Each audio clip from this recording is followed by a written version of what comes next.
walking through a cornfield. Years ago I heard rustling that still doesn't make sense. This happened 5 years ago. I was a freelance journalist chasing local legends. I drove down a dusty back road in rural Iowa. The sun was low in the sky.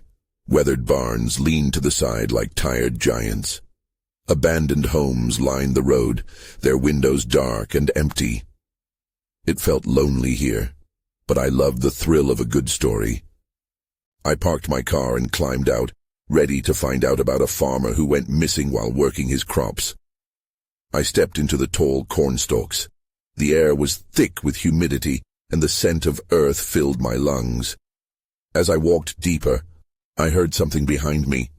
It was just a rustling sound. I brushed it off as animals, but the rustling grew louder.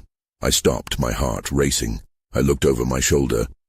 Nothing was there, just the rows of corn swaying gently in the wind. I took a breath, trying to calm my nerves. I kept walking, but the noise followed me, a whisper on the breeze. I felt uneasy, like I was being watched. I quickened my pace. I thought about what the locals had said. They talked about shadows moving in the fields and flickering lights at night. They warned me that the corn could hide more than crop. I shook off the feeling. I was just chasing a story, right? But the noises grew closer. It felt like they were right behind me now. I paused to listen. "Get a grip, Alex," I muttered to myself. My skin prickled with discomfort. I forced myself to look deeper into the cornfield. Shadows twisted in my vision, darting between the stalks. I tried to convince myself it was my imagination, but my instinct said otherwise. Suddenly I glimpsed something out of the corner of my eye. I turned my head sharply. There was nothing, just the rustling, more intense now. I felt cold dread creeping down my spine. I couldn't shake the feeling that I wasn't alone. "Hello?" I called out, but my voice sounded small against the whispering corn. No answer, just the rustling. I took another step, then froze. There. A shadow shifted in the distance, just beyond my line of sight. I was about to call out again when I noticed something watching me. It was a figure, dark and unmoving, hidden within the stalks. My heart pounded louder than ever. I could barely breathe. "Who are you?" I asked. The air suddenly felt icy. I scanned the area around me, but the corn seemed endless. I was completely isolated. The shadows danced, and the rustling grew into a cacophony. Then it stopped. I felt all the warmth leaving the air. I stood there, paralyzed. I couldn't shake the feeling that someone was watching me closely. Who or what was truly watching me that night? The silence hung heavy around me. I stood frozen, struggling to make sense of the shadow lingering in the cornfield. My mind raced with thoughts of the local stories. Were they true? I took a cautious step back, but the figure remained still. I could feel the tension building, like the calm before a storm. Then, out of nowhere, a sharp crack echoed through the field. It was a loud sound, like a branch snapping underfoot. I whipped around, heart hammering against my chest. My instincts screamed at me to get out, but curiosity tugged at my mind. What had made that noise? "Hello?" I tried again, my voice wavering. The whispering rustles answered me only slightly, as if the corn murmured secrets but didn't want to share. I took a deep breath and gathered my courage. I needed to know what was happening. I turned slowly back to the shadow, but it was gone. Just as quickly as it appeared, it had vanished back into the maze of stalks. Panic threatened to bubble up inside me, but I pushed it down. My rational mind reminded me that it could have just been my imagination. With a shaky hand, I reached for my phone. The light from the screen bathed my immediate area in a pale glow.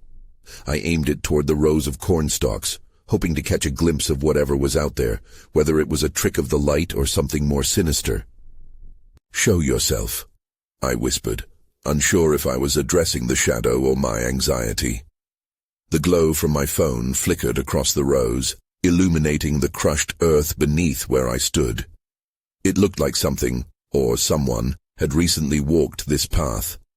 My heart raced as I noticed something glinting in the dirt. I crouched down, my curiosity overtaking my fear. It was an old pocket watch, tarnished and worn. I picked it up, turning it over in my hand. On the back was ingrained a name that sent a chill down my spine. Thomas Greene. It was the same name that haunted the local stories. The missing farmer. Why would this be here? I whispered to myself, feeling the weight of the watch pressing down on me. It was a piece of history, but it also raised questions. What happened to him? Where had he gone? A rustle to my right made me jump. I snapped my head toward the sound, breath hitching. The corn rustled again, but this time it felt more like a warning. My heart raced again. My instincts yelled at me to leave. I straightened and turned to run, but my feet felt heavy, rooted to the ground. The feeling of being watched returned, more intense this time. The air around me felt electric. Suddenly I heard a voice, low and nearly drowned out by the wind. It whispered my name. Alex. I froze, terror washing over me. I knew now I was not alone. My grip tightened around the watch, my eyes wide, scanning the cornfield for that dark figure, my throat dry with fear. That's when I saw it. Emerging from the depths of the cornstalks, a shape began to form. My blood ran cold as it stepped closer, and I realized there was no escape. I backed away slowly, heart pounding louder than ever. The figure loomed closer, swaying slightly as if caught in a breeze that didn't exist. My mind raced, searching for a way out. Who are you? My voice barely broke the silence. I could see more details now, a hunched silhouette, clothes tattered and stained. It seemed almost human, yet something about it felt off, like a shadow wearing the shape of a person. The figure stopped, its gaze locking onto mine, an intensity that made my skin crawl. A part of me wanted to run, but I was frozen. The watch in my hand felt heavier, anchoring me in place. Then it spoke, and its voice echoed like a whisper through the leaves. Help me! A chilling fear gripped me. What do you want? Thomas Greene. The name slipped from its lips, twisted and broken. I remembered the stories. He had vanished, leaving nothing behind but whispers of despair. Find me, it urged, the words barely audible. Each heartbeat felt like a countdown, pushing me to move, to escape. But I couldn't tear my eyes away. What was this creature? Was it the lost farmer or something born of the stories told to scare children? Please, you have to help me. It took a hesitant step forward, almost as if the cornfield itself was repelling it. I shook my head, instinctively taking a step back. I can't help you. Panic surged, drowning out logic. I turned to flee, but branches from the corn seemed to grasp at me, pulling me back. Stop! Go away! Then, a horrifying realization crashed over me. If this was Thomas Greene, what had happened to him? Was he trapped here, caught between worlds? The thought made my stomach churn. Suddenly, I felt a rush of air as something moved quickly beside me, darting between the stalks. I spun around again, breath hitching in my throat. The figure lunged, then paused as if caught in indecision. Alex! It echoed louder, no longer just a whisper, but a desperate cry. My heart misfired. With an instinctive surge of adrenaline, I broke free from the vines of corn that seemed to hold me captive. I turned and ran, plunging deeper into the maze. The corn rustled violently around me, the air thick with the smell of damp earth. Behind me, footsteps followed, heavy and relentless. The watch slipped from my grip, clattering to the ground, but I didn't look back. I forced myself to push through the endless rows, the sun setting rapidly, casting long, shadowy figures along the path. As I burst through the edge of the field, I stumbled into the open, gasping for breath. But something inside me told me it wasn't over.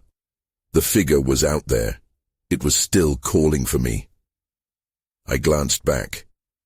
The cornfield sprawled endlessly behind me, a dark wall against the twilight sky. And then I heard it again, a voice clearer now, beckoning from beyond the stalks. Alex. I turned to run, but the weight of the watch still lingered in my pocket.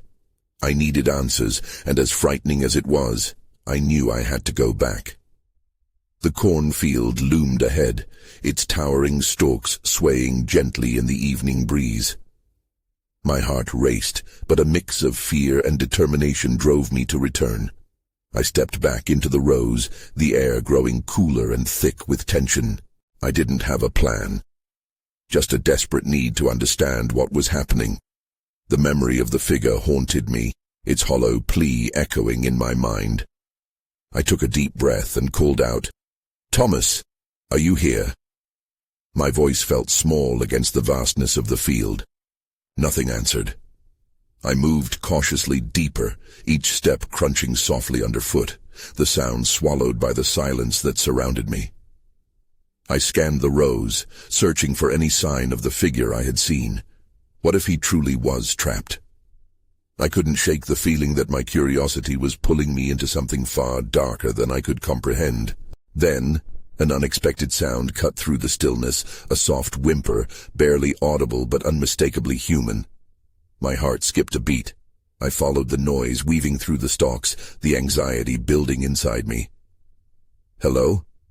My voice trembled. "Can you hear me?" The whimper turned into a faint call, a plea barely formed. "Help. Me." My gut twisted. It was sickeningly familiar, like it had come from the same creature. I stumbled through a tighter cluster of stalks, and there. A small clearing opened up, a break in the corn. At the center, something shimmered in the fading light. I took a cautious step forward and froze. It was the watch I had dropped. Somehow, it had made its way here, gleaming like a beacon against the earth. I knelt to pick it up, feeling a surge of relief wash over me. But as my fingers brushed the cool metal, a chill coursed through me. "There's more to this," I murmured, heart racing again. What had happened to Thomas Greene? Why was his name connected to this watch, to the sorrowful figure, to the whispers in the field? I was still grappling with my thoughts when I heard the rustle of corn stalks behind me. The sound was distinct and unmistakable. Panic surged back as I turned quickly. The figure stood there, shrouded in shadow, eyes gleaming in the dusk. "You came back," it said, the desperation evident in its voice. "Please, you have to help me." The fear almost paralyzed me, but the urgency in its tone ignited something inside me. "How? What do you want from me?" The figure seemed to struggle, its form twitching in the waning light. "You can end my suffering. You just need to find the truth." Before I could respond, the ground beneath me trembled violently. I stumbled as the corn around us shook, sprays of dirt flying into the air as a low rumble filled the space. "What's happening?" I shouted, bracing myself against a stalk. "Time is closing in," it cried, panicked. "You must hurry." That's when I spotted it, a dark opening between the rows, pulsing as if alive. Confusion and dread twisted together inside me. I had to make a choice, face whatever lay ahead or risk losing answers forever. I took a step toward the opening, heart racing, ready for whatever came next. I stepped into the opening, a strange pull urging me forward. The air felt different here, cooler, almost electric. As I ventured deeper, the light faded to darkness. The stalks around me thickened until I could barely make out the path ahead. "Thomas!" I shouted again, my voice swallowed by the enclosing darkness. I strained my ears for any sign of life, but was met with silence once more. The panic within me began to swirl. What if I was walking into a trap? Just as that thought crossed my mind, the ground pulsed again, sending vibrations up through my feet. The figures that emerged from the shadows were not Thomas. They were darker, more substantial. They flickered like shadows cast in the wrong light. I stumbled backward, ready to flee, but the figure from before stepped in front of me. "You have to trust me. They can see you. We don't have much time." "Who are they?" I asked, fear edging into my voice. "They are the Watchers," it said urgently. "They won't let you leave unless you know the truth." Suddenly, the atmosphere changed.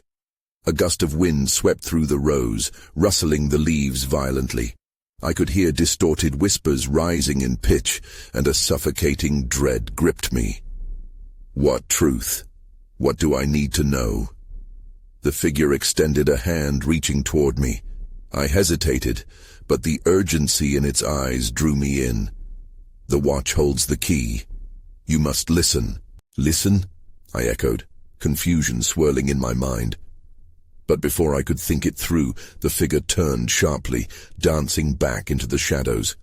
I clutched the watch, a surge of determination igniting within me. I closed my eyes, focusing on the whispers that coiled around me, a cacophony of voices saying the same thing over and over. "Find him. Find the one who holds the truth." "What does that mean?" I shouted into the void, frustration boiling over. In response, the whispers grew louder, forming a tunnel of sound enveloping me. "Follow the path. He's waiting. He's waiting." My heart raced as the whispers faded, replaced with a single piercing scream that shattered the silence. My eyes flew open, and I felt the earth tremble beneath me once more. Shadows danced in the periphery, creeping ever closer, a dark wave threatening to overtake me. "Please, no," I cried out, stepping back into the darkness. The ground shook harder, the figures swirled around me, their forms looming larger. Then, like a flash, I saw a glimpse of something. A boy, small and frightened, with Thomas's face. He reached out for me, eyes wide with fear, before vanishing into the shadows. I stumbled, dread swelling in my chest. "Thomas!" I yelled again, panic rising. All at once, the shadows surged forward. My instincts kicked in. I had to run to find a way out, but the opening I had entered was now gone. The field had shifted, becoming a maze with no clear path. I took a deep breath, heart pounding, and sprinted into the darkness, determined to uncover the truth before it was too late. Then everything went dark. I woke up in a flash, gasping. The air was cold and my heart raced, pounding against my ribs. I sat up, finding myself on a damp patch of grass. The oppressive darkness wrapped around me like a heavy blanket. I couldn't tell where the path had gone, but I felt a crushing sense of urgency to keep moving. "Thomas!" I called out, my voice raspy and desperate. Silence hung thick in the air. I got to my feet, every inch of my body on high alert. The ground felt uneven beneath me, and I couldn't shake the feeling that eyes were watching. I glanced down at the watch I still clutched in my hand.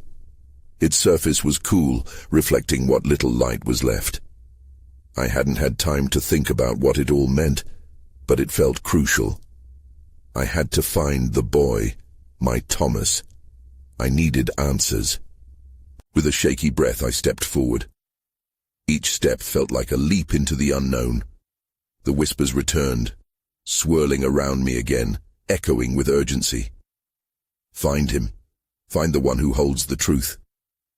I pressed on, driven by fear and a flicker of hope.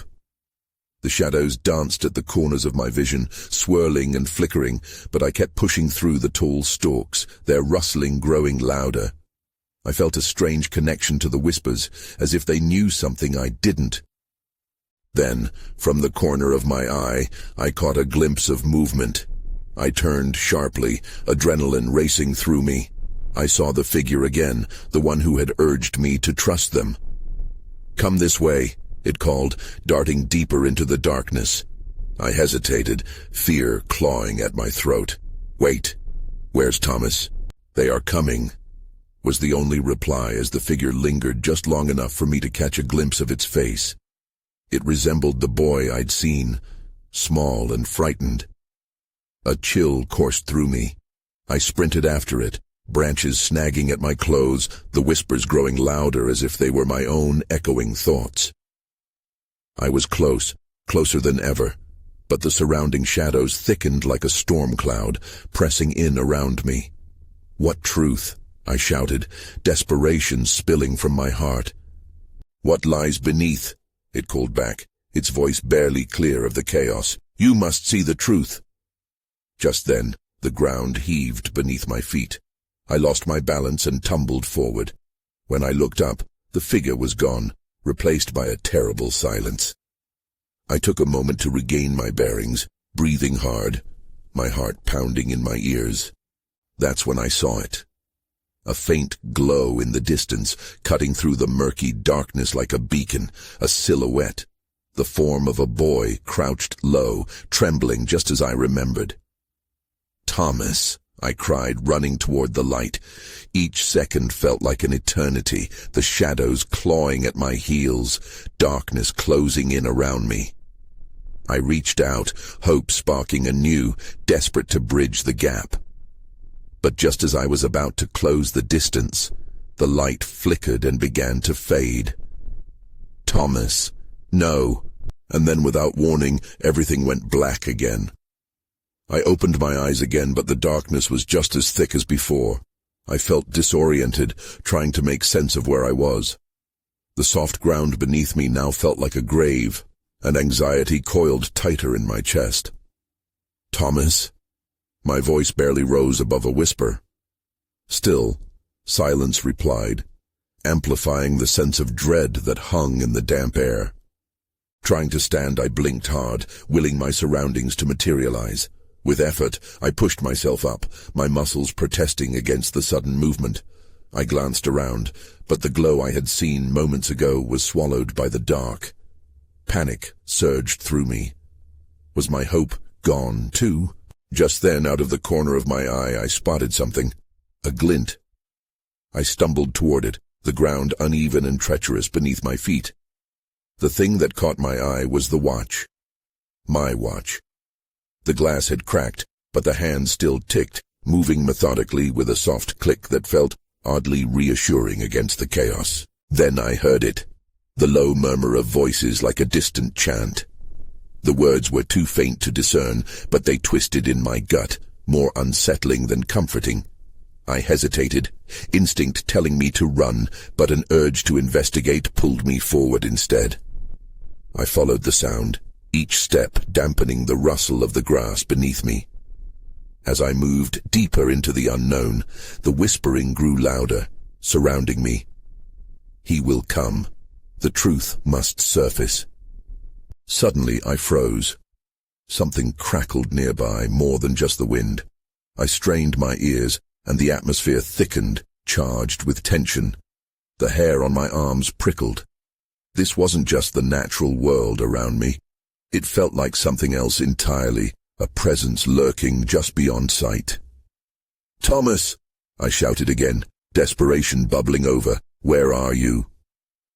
The murmurs shifted, now guiding me, begging me to comprehend. Find the truth. Unravel the darkness. I set my jaw and pushed on, navigating through what felt like a battlefield of shadows. And then, without warning, the darkness split apart, revealing a narrow path lined with flickering lights that pulsed like a heartbeat.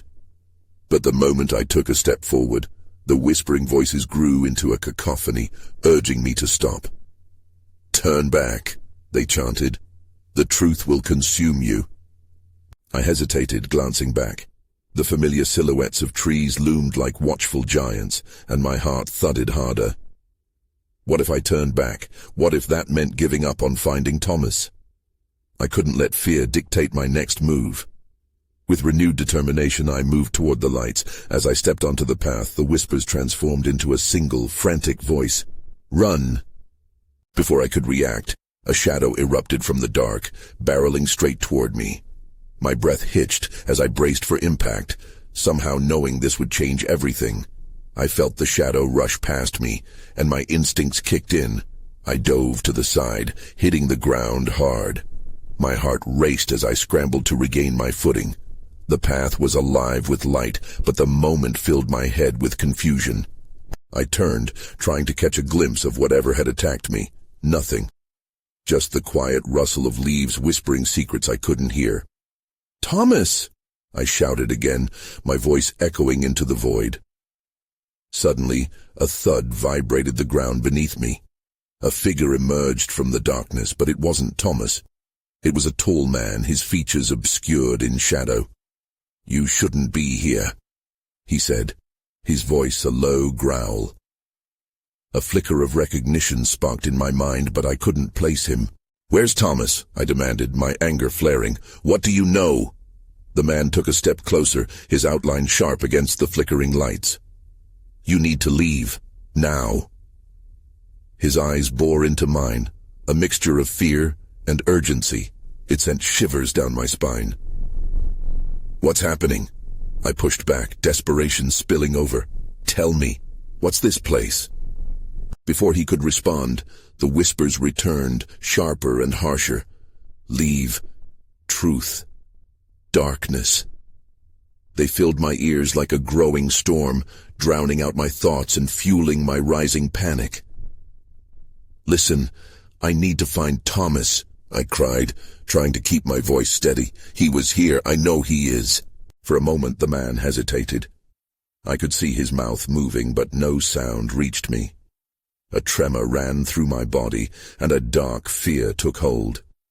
Why couldn't he speak? Then the lights around us flickered violently, plunging us into darkness. "That's not supposed to happen," the man murmured, the fear now evident in his voice. The ground shook again, and I felt a primal urge to turn and run. But I couldn't leave without Thomas. "Thomas!" I shouted again, my voice cracking. In that moment, a scream pierced the silence, chilling my blood. It was coming from somewhere far down the path. "Help!" a male voice cried out. "Thomas!" I screamed with newfound hope, rushing toward the sound before I could even think. The flickering lights blinked back on, illuminating a scene I wasn't prepared for. In the center of a clearing stood Thomas, surrounded by figures cloaked in dark robes, their faces hidden beneath hoods. His eyes met mine, wide with terror. "Run!" he yelled. But before I could make a move, the figures turned toward me, and a wave of overwhelming dread crashed over me. I had stumbled into something far bigger than I imagined. The world twisted, desperate and dark, and as I opened my mouth to yell for Thomas again, everything around me began to blur. Panic surged through my veins. I realized I hadn't just walked into an unknown place. I had stepped into something much more dangerous and real. Then, everything went silent. I blinked, trying to process the chilling quiet that enveloped us. The figures stepped forward, their movements synchronized, as if they were part of a single dark entity. Thomas's panicked face twisted in desperation. I wanted to scream, to fight back against the mounting dread, but my voice had fled. In that awful stillness, I felt drawn to Thomas as if some invisible force connected us. I took a step forward, intensifying the grip of fear. "No!" Thomas yelled again, urgency lacing his tone. "Get away!" It was as if his warning snapped something within me. I forced my body to move, breaking into a desperate run through the oppressive air. The clearing twisted around me, the shapes in their dark robes started to close in like shadows, stretching to catch me. I couldn't stop. I had to reach Thomas to protect him, but my legs felt heavy, as though the ground itself tried to hold me back. "Stay away from him," I shouted, unsure if anyone even heard me. I charged forward, ready to confront whatever this was. My heart thundered in my chest, the cacophony drowning out my rational thoughts. Then everything erupted into chaos. The figures began to chant, their voices weaving through the air like liquid shadows. It sent a chill racing down my spine, and I felt the world shift again, the very fabric of reality twisting and distorting. The ground trembled beneath me, shaking with a fierce energy that threatened to send me sprawling. I glanced back at Thomas, panic in his eyes. "What do they want?" I cried out, hoping he had answers. The darkness pressed against my back, anxiety spilling over in hot waves. I don't know. His voice cracked, desperation spilling into every word. Just run. Before I could respond, a hand shot out from the figures reaching toward me. I ducked and bolted to the side, narrowly avoiding its grip. A mixture of fear and determination surged within me. I would not let them take Thomas. Suddenly, one of the cloaked figures broke away from the group, racing toward me. My breath hitched, and every instinct screamed to flee. I sprinted without thinking, weaving through the trees and brush.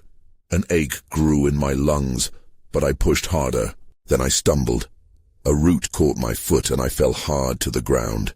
Pain shot through me, but I didn't pause to collect myself. I quickly scrambled to my feet, daring a glance over my shoulder. The figure loomed closer, eyes ablaze beneath the shadow of the hood.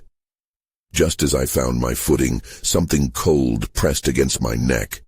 A whisper, barely audible, yet heavy with intent.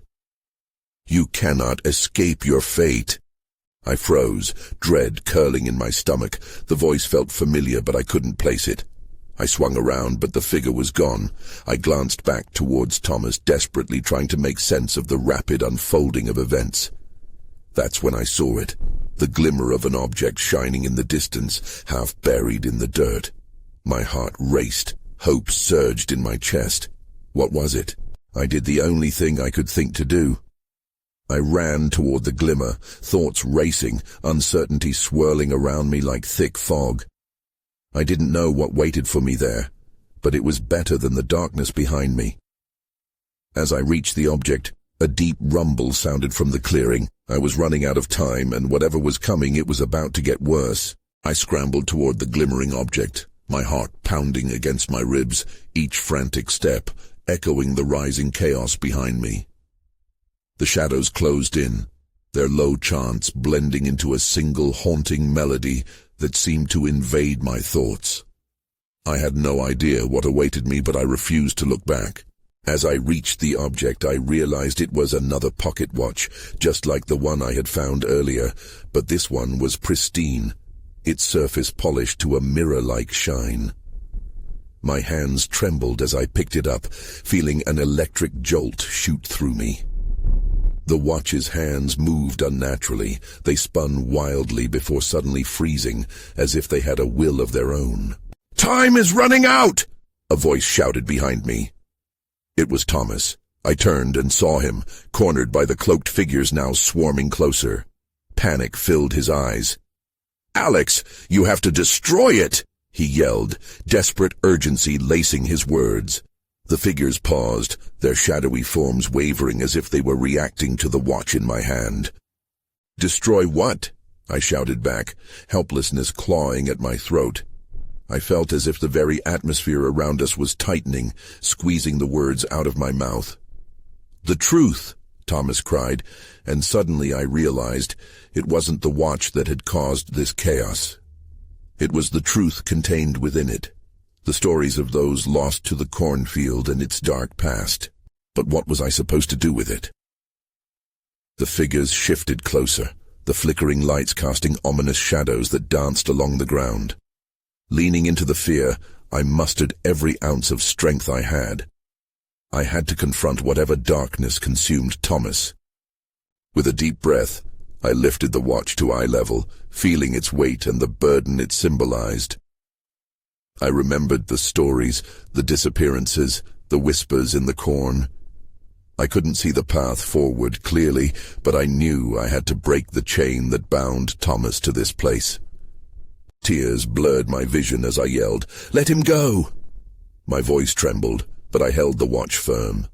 The figures flinched, voices rising in a dissonant crescendo, vibrating like the very air around us. Thomas's expression shifted from despair to hope as he realized I was taking a stand. A wave of courage surged through me, fueled by my desire to save him. "You don't own him," I cried, and in one swift motion I threw the watch to the ground. It shattered upon impact, releasing a brilliant burst of light that enveloped us. The light engulfed everything, swallowing the figures whole. The chanting ceased, and the dark figures recoiled, fading into the brightness. I felt the pull of the darkness begin to dissipate, the weight of my fears lifting, freeing me to move. "Thomas!" I shouted again, and amidst the blinding light I saw him, slowly moving toward me. He looked both relieved and terrified, as if he sensed the powerful change in the air. As the light faded and the shadows receded, finally I could breathe. The cornfield around us transformed back to soft, rustling rows that swayed gently in the breeze. It felt peaceful, like dawn breaking after a long, dark night. But as I caught my breath and stepped forward to take Thomas's hand, uncertainty washed over me. The whispers of the corn still remained, lingering like a half-formed dream. Had I done enough? Or had I freed something darker? As we walked out of the cornfield, the fading signs of distress morphed into an unsettling calm. I took one last look over my shoulder, but the field was just a field again. No signs of figures, just the rustling corn. In the days that followed, I thought often of what had happened. I told my story, but no one believed me. Not the locals who had warned me, nor my friends who laughed at the bizarre tale. I even thought about the watch, the connection it had held to Thomas's fate, and whether it had been an omen or a way to mend what once was broken. I moved away, leaving the dark cornfield behind, but the questions lingered. Sometimes I would wake in the middle of the night, recalling the whispered promises of the shadows. I could still feel the weight of the unease pressing down on me, unanswered. I never returned, and I often wondered about Thomas. I hoped he was safe, that he found peace, but I couldn't shake the feeling that his fate was still intertwined with the mysteries of that cornfield. And as for the pocket watch, I never found another one like it, nor did I want to. I learned that some lanterns lead to dark paths, and some truths may be more terrifying than the darkness itself.